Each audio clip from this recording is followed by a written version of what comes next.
आज की कहानी का नाम है मूर्ख को सलाह मत दो। तो चलिए शुरू करते हैं। एक सरोवर के किनारे हिरण्यगर्भ नाम का एक राजहंस रहता था। उस सरोवर में रहने वाले सब जल जंतुओं ने मिलकर उसे अपना राजा मान लिया था। कहा जाता है कि राजा प्रजा की रक्षा करता है और प्रजा राजा का सम्मान करती है। राजा का यह कर्तव्य है कि वह अपनी प्रजा की आवश्यकताओं को ध्यान में रखे और प्रजा के लिए यह जरूरी है कि वह देश पर आने वाली हर मुसीबत के समय अपने राजा का साथ दे।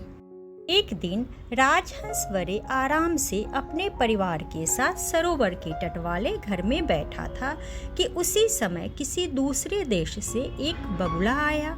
उसने राजहंस को झुककर प्रणाम किया। कहो भाई, क्या हाल है? हमारे देश में कैसे आना हुआ? राजहंस ने पूछा। महाराज, आपकी जय हो। मेरी कहानी बड़ी लंबी है, उसे सुनाने के लिए ही मैं आपके पास आया हूँ। पहले कुछ जलपान कर लो बंधु, आप इस समय हमारे अतिथि हैं। कहकर राजहंस ने बगुले को थोड़ा जलपान कराया। जलपान कराने के पश्चात बगुले ने अपनी कहानी सुनाते हुए कहा, जम्बू द्वीप में विंध्य पर्वत है। वहाँ पर पक्षियों का राजा एक मयूर है। उसका नाम चित्रवर्ण है। उसके अनुयायियों ने मुझे वहाँ पर घूमते हुए देखा तो मुझे पकड़कर पूछने लगे कि तुम कौन हो और कहाँ से आए हो। मैंने उनसे कह दिया कि मैं कपूर द्वीप के चक्रवर्ती राजा हिरण्यगर्भ का सेवक हूँ और इधर घूमने के उद्देश्य से आया हूँ। यह सुनकर उन पंछियों ने कहा, अच्छा, तुमने अपने देश को तो देखा है, अब तुम हमारे देश को भी देख चुके हो।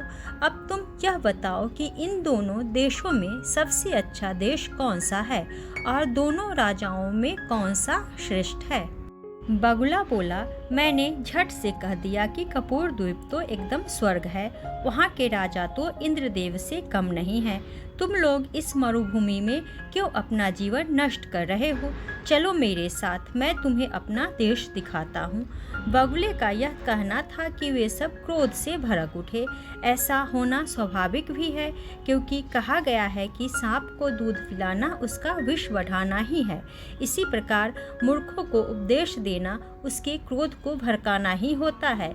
इससे उनको शांति नहीं मिलती। विद्वान प्राणी को चाहिए कि वह सदा बुद्धिमानों को ही उपदेश दे।